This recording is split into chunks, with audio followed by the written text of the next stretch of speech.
One signature changed millions of lives. One little girl was told she might never walk normally. Two songs released in 1979 became permanent residents in the Gen X soundtrack. And the man whose words inspired an entire series on this show celebrates a birthday today. Good morning and welcome to Kindness Rising, your morning dose of hope, humanity, and heart. Today we are exploring what happens when determination meets opportunity. So let's rise. Good morning, good morning, good morning. Welcome in this morning to Kindness Rising, another trip around the loop. 7:30 a.m. Eastern. We come here to open up the mornings in the lab network every single weekday morning. A little bit of hope, a little bit of humanity. High fives for Mike Sullivan and the crew that's out there with us for Kindness Rising this morning. Bring the tunes down a little bit. Sully, I'm glad you're here this morning. Kathy the donkey. Hey, Kathy, I saw it. You're going live. Unfortunately, 10 p.m. at night for me is late, but I'll maybe try to pop in for a little bit right before I go to sleep because I'm so happy you're choosing to do that. That's amazing. Congratulations. Keep going. Keep going. All right. Let's keep rolling it this morning with whoever's with us. Small crowd today. It's okay. That's why I'm here. I have said it a million times over. I'll keep saying it. This is the deal. I show up here 7:30 a.m. Eastern every weekday morning, whether there's 0 people, 1 people, 2 people, 1,000 people. I've never had 1,000 people, I got to be honest. I think the most ever concurrent I had was like 19 or 20, but that doesn't matter. I show up here for me. I show up here for you, whoever's out there, and we just keep rattling around, keep going around the loop. All right. Here's what I want to talk about today. When we talk about kindness, we often focus on what happens between people, a helping hand, a kind word, or a thoughtful gesture. But sometimes kindness is something bigger. Sometimes kindness looks like creating an opportunity. Think about your own life. What if nobody had ever opened a door for you? What if no teacher ever encouraged you, or no coach gave you a chance, or no employer actually took a risk on you?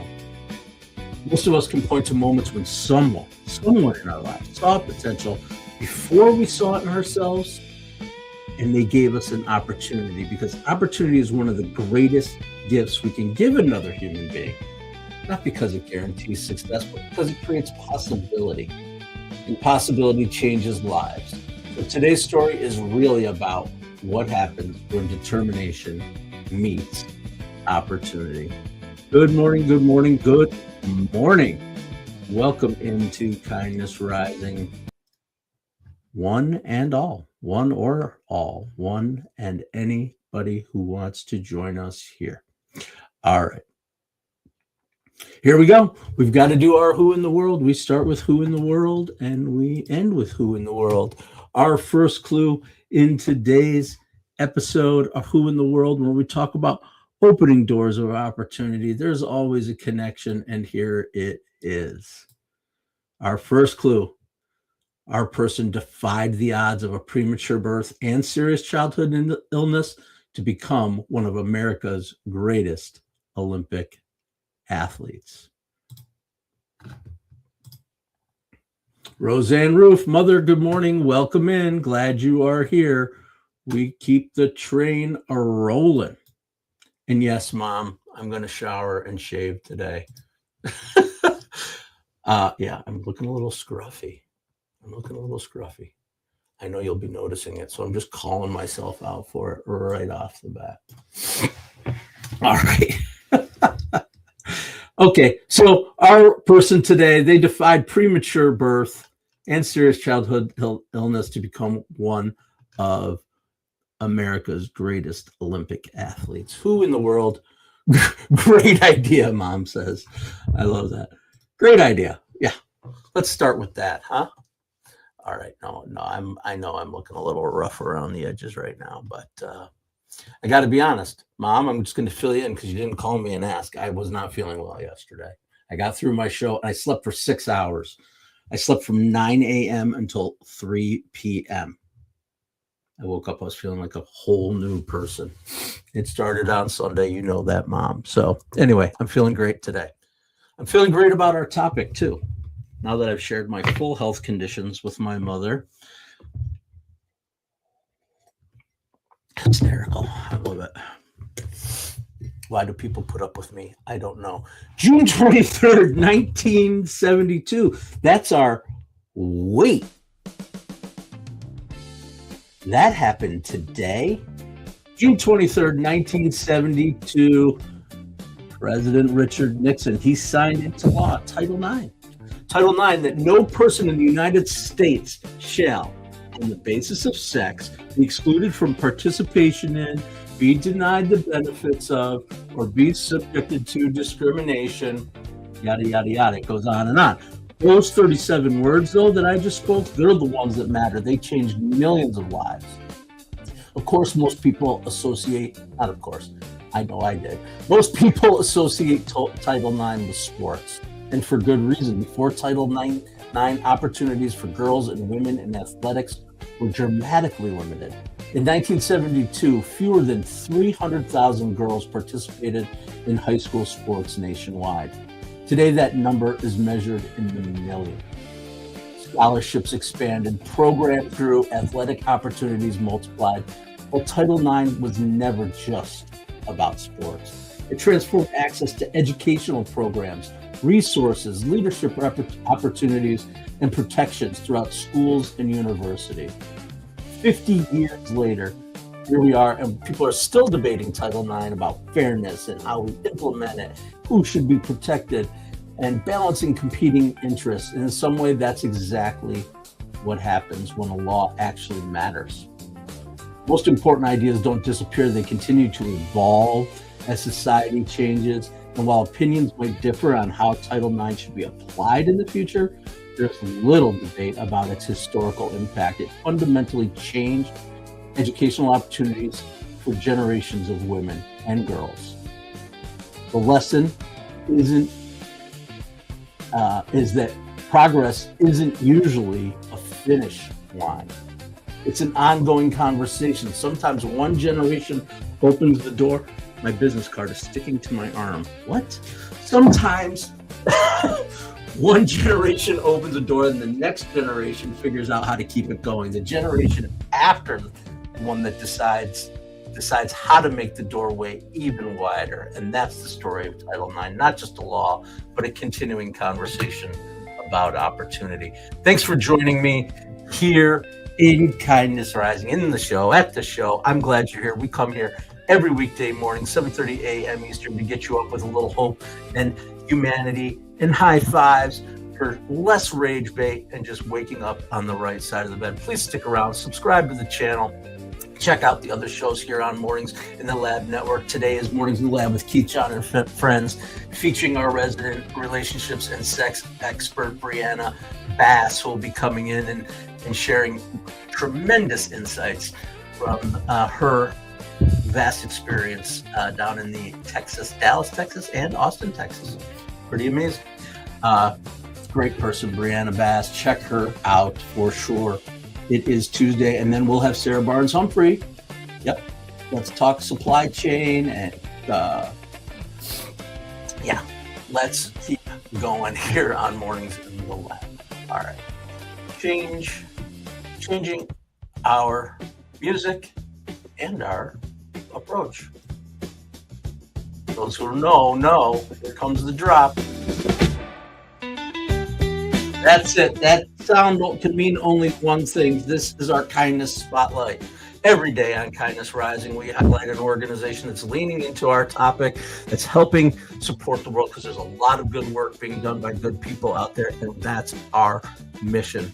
Multiply kindness and unlock growth for those people. And here it is, today's special Kindness Spotlight.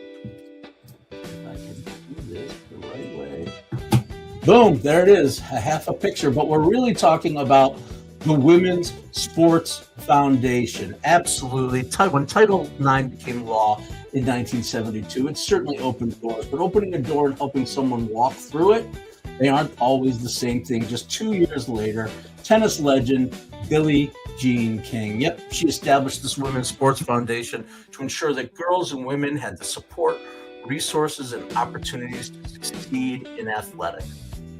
Since then, the organization has helped millions of girls gain access to sports, leadership opportunities, scholarships, mentoring, and advocacy. Why does that matter? Because sports teaches much more than competition. It teaches confidence, resilience, and teamwork, and it teaches young people how to get back up after they fall. The Foundation's mission certainly reflects the deeper promise of Title IX itself, not simply equal access, but equal opportunity to discover what you're capable of becoming. To me, that's kindness in action, not lowering the bar, but making sure everyone has a chance to clear it. There it is, the Women's Health Foundation. Check them out sometime as we roll into our next segment. Good morning, Jess. Hey, you weren't feeling well? I'm just glad you're feeling well enough to stop in. I appreciate you, Jess, 100%. I hope you're feeling better. I wasn't feeling well either. What cured me was 6 hours of sleep. That's what I needed. So I hope you're feeling well real soon there. All right. That was our kindness spotlight for the day. We need to do another clue. People are chomping at the bit for a clue. All right. I need to get a clue sometimes too, but here is your clue. Your first clue in our Who in the World today: defied the odds of premature birth and serious childhood illness to become one of America's greatest Olympic athletes. Our second clue: spent much of her childhood wearing a leg brace, yet she would eventually become the fastest woman on earth. Think about that for resilience for a second. Absolutely. We might be circling around it. We've been talking about Title IX and the Women's Sports Foundation. We've given a couple of clues, and now because I have to do this, we're going to zigzag you a little bit. Today is a special day in my world too. Every day is a special day in my world, but I hope it's a special day in your world. Today we celebrate the birthday of a person who actually inspires me a lot, inspires me as I continue to develop my brand, as I continue to lean into my true passions and loves, one of which is the Grateful Dead. So today we celebrate the birth of Robert Hunter, born on June 23rd, 1941. If you're not a Deadhead, you might not recognize the name, but you've probably heard his words: Ripple, Box of Rain, Friend of the Devil, Truckin, Uncle John's Band, Touch of Grey, and dozens more. But Hunter wasn't just a lyricist. He was a storyteller, a philosopher, a student of human nature, and in many ways, he spent his life exploring the same questions we explore right here on Kindness Rising every morning. How do we live? How do we grow? How do we find our way? How do we treat one another? And that's what stuck with me most as I've continued to build building my Are You Kind series. Almost every day, somewhere in a Robert Hunter lyric, there's a lesson that's hiding in plain sight. Something about resilience or gratitude or belonging or letting go. Sometimes about taking the next step when the path ahead isn't very clear. Hunter rarely gave answers, though. Instead, he offered images, stories, and questions, a compass instead of a map. And maybe that's why his words have lasted for generations. Because life doesn't come with instructions. It comes with experiences, moments, people, choices. We stumble, we learn, we keep moving, just like the characters in his songs. Of course, one of my favorite lines comes from Ripple. There is a road, no simple highway between the dawn and the dark of night. Isn't that all of us just trying to navigate that road, trying to become a little wiser, a little kinder, maybe a little more human? The truth is, every lesson we explore, from the Grateful Dead, from Unbroken Chain to Feel Like a Stranger to Eyes of the World, they all begin with Hunter. He gave us the words, the Dead gave them the music, and generations of listeners found pieces of themselves inside that story. So today's question is simple. What wisdom have you gathered along your own road, and are you willing to share it with someone who might need it? Happy birthday to Robert Hunter, and thank you for the map that you never tried to draw, but the compass you left behind. That was more than enough. All right. That's the tribute for Robert Hunter. Yep. And yeah, sure. Aragorn, nice. Aragorn believes in Sasquatch coming to us from Middle Earth alone. Aragorn 22. Or does that mean you're the 22nd generation from Middle Earth? I don't know. Are you a Strider? Do I believe in Sasquatch? I believe there are things out there that none of us understand or know. 100%. And Sasquatch, sure. Why not? Absolutely. All right. We'll keep rolling here on Kindness Rising. Aragorn, thanks for joining us. Don't forget to subscribe to the channel. Everyone out there, Jess and Keith's here. Mornings in the Lab. What's up, buddy? I am glad you're with me this morning. Looking forward to your show at 8 o'clock right here on Mornings in the Lab Network, where we get up and get after it every day to help people not hit the snooze button, get their day started with a little hope, a little humanity, a little heart. We've been doing it now for several years. I'm all coming up on my full year. We will be here for you Monday through Friday, 7:30 a.m. Eastern on Kindness Rising, and then getting on over to Mornings in the Lab Network and checking out all the morning programs, all the experts that are joining us here on Mornings in the Lab. Shel Raphael Whitaker on Wednesdays, the guys over at What the Truckin, House of Bricks, Adam and Paul. We've got John Kiesel. We just come check us out. Mornings.network. You can find all the channels, and we just keep continuing to grow to help you get up and get after it every single day. Every single day. All right. Here we go. We're rolling. I gave you 2. Are you ready for your third? A little early today on our third clue. I'll give you some time to think about it. Is anybody catching the theme? Trying to figure it out? Knowing this person? Here we go. It's now or never. They defied the odds of premature birth and serious childhood illness to become one of America's greatest Olympic athletes. They spent much of her childhood, there we go, there's a clue, wearing a leg brace, but would eventually become the fastest woman on earth. Unreal. And our final clue, do we know it from this? Became the first American woman to win 3 Olympic golds in a single games. And she accomplished it at the 1960 Olympics in Rome, Italy. What do we think? Do we know this person? Pretty inspiring story, to say the least. Let's get to our compass, and then we'll get back to our big reveal. I know sports isn't always our strength here on the channel, but this is a good one. All right, today's compass, we always like to move to action every morning here on Kindness Rising. I like to give you a few little tips, something to think about for today. 3 ways to open doors to opportunity. Open the door. Holy moly, isn't that the easiest thing? You want to open the door to opportunity? Open a door. Seriously, think about someone early on in their journey, a coworker, a student, a new employee, a young entrepreneur. Ask yourself, what opportunity can I create for this person? Maybe an introduction, advice, encouragement, just a chance. Open a door. You never know where it might lead. Second is thank someone. Easy peasy. Thank someone who opened a door for you. Nobody gets where they're going alone. A coach, a teacher, a boss, mentor, a friend. Maybe it's just a family member who believed in you before you believed in yourself. Reach out today. Send a text, write an email, or make a call, because gratitude turns opportunity into legacy. And lastly, share a piece of your wisdom. Robert Hunter spent a lifetime turning experiences into stories. You don't need to write a song to do the same, but what's one lesson you've learned that could help someone else?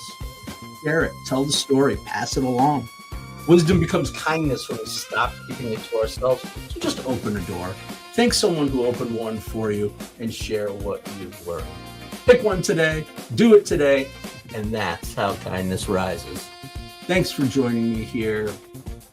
It's been a rockin' morning. Who's out there in the comments? Anybody guessing?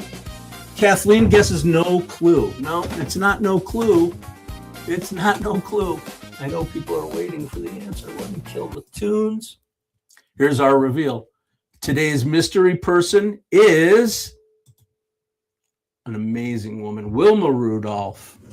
She battled polio and wore a leg brace as a child, and then she became only one of the greatest Olympic athletes in American history. 3 Olympic golds and 1, the fastest woman in the world, and an inspiration to generations who followed her.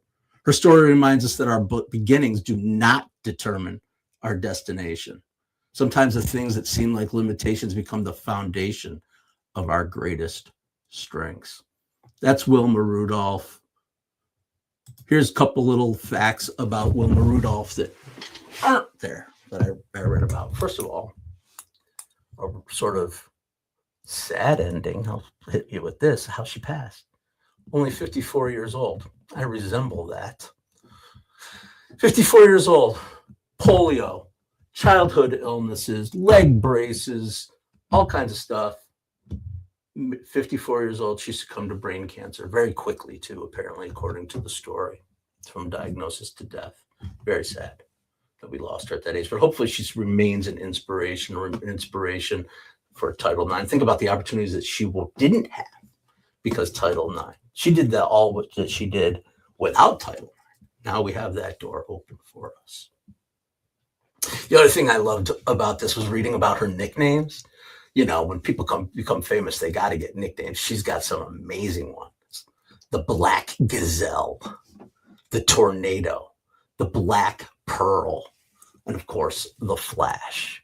I think those are cool names that I would be honored to have and probably describe her, at least her running style, for sure, very well. So that's Wilma Rudolph. She was our person of the day that we are honoring women in sport. So I thought that was neat. And today would have been her birthday, 1940. So you do the math. I don't know. I'm not very good at it. 86 she would have been today. Yes, but she passed at 54. All right.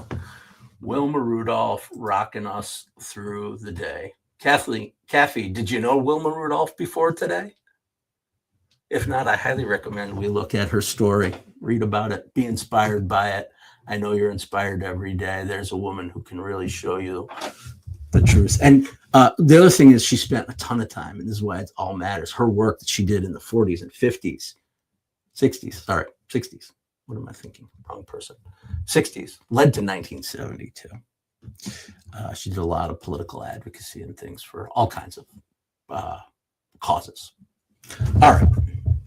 Well, that was Wilma Rudolph. I've got one more little segment because, of course, when I'm doing my research, I bump into these things and I'm like, whoa. This is the second time I've done this where you find, like, I think there were 2 major movies, right? Wasn't it Gremlins and Indiana Jones or something? I forget what it was that were released on the same day. This is in the world of music, June 23rd, 1979. So I was 7. For context, 7 years old, but both of these songs, 2 songs entered the world at the same time. And both of these songs, I think, have basically become fixtures in Gen X memory. One featured a fiddle playing showdown with the devil, and the other delivered one of the most recognizable guitar riffs in rock and roll. Of course, the devil went down to Georgia looking for a soul to steal. We know that one, Charlie Daniels Band. And the second one, My Sharona, My Sharona. One inspired countless air fiddle performances, and the other became impossible to hear without immediately singing along. All right, side story. Does anyone else remember the My Sharona scene in Reality Bites? Vivid memory of that, remembering them dancing in the convenience store to My Sharona as they were buying snacks and things with her father's credit card, and yeah, it became a problem.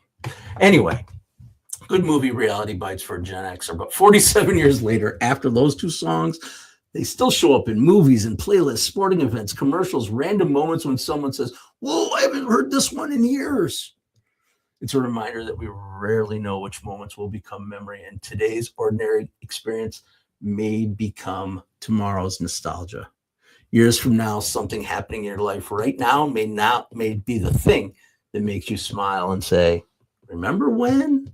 Remember when? Yep. Mom, we had a great conversation right over the weekend about nostalgia. It's such a drug to remember. We had a wonderful weekend spending some time. I talked about it yesterday, talking about spending some time in my mother's hometown where she grew up, visiting some ancestry in the cemetery, checking out the places where she romped and rolled, her schools, and where she grew up. And it was a wonderful, wonderful day to spend time together on that nostalgia train and learning about each other. It's important. So I hope you continue to share your stories multi-generationally.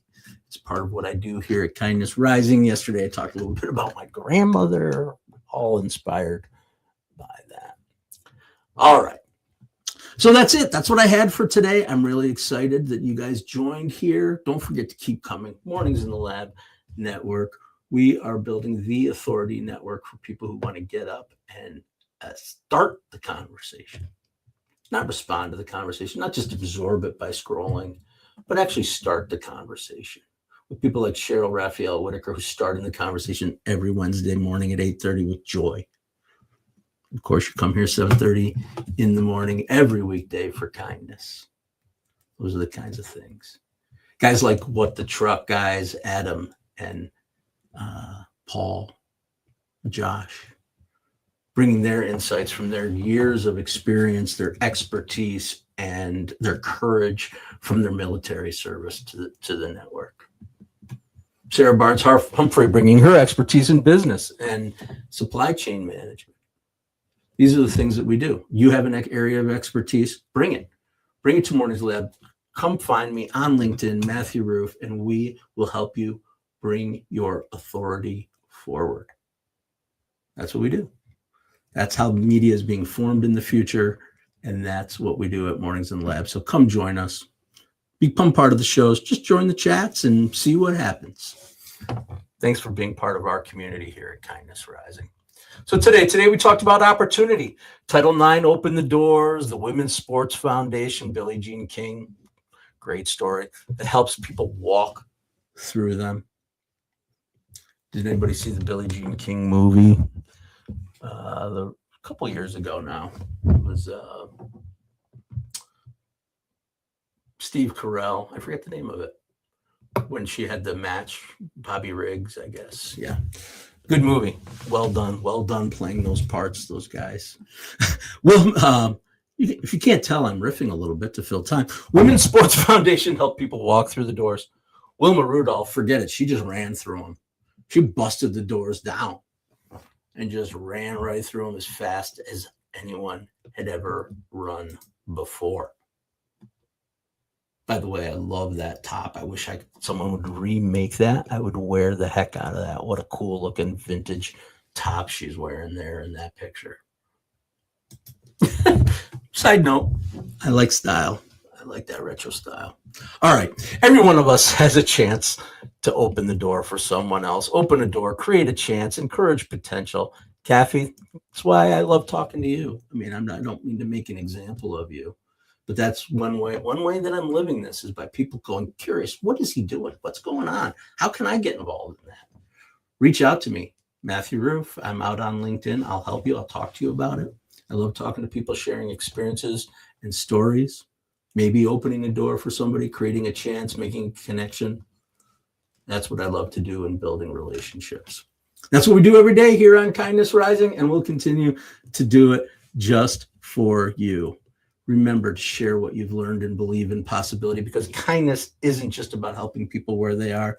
Sometimes it's about discovering where they can go. And I'll tell you where to go. Go on over to Mornings in the Lab with Keith, John, and friends. Check out Brianna Bass today. She's talking about relationships. I forget what their topic was today. It was pretty meaningful. I wish I had written it down. But anyway, that's it for today. Go hang out with Keith, John, and friends. Keep coming back here to Kindness Rising. Check out the channels on YouTube, on LinkedIn. I'll see you tomorrow morning. Until then, stay uncommon and stay kind.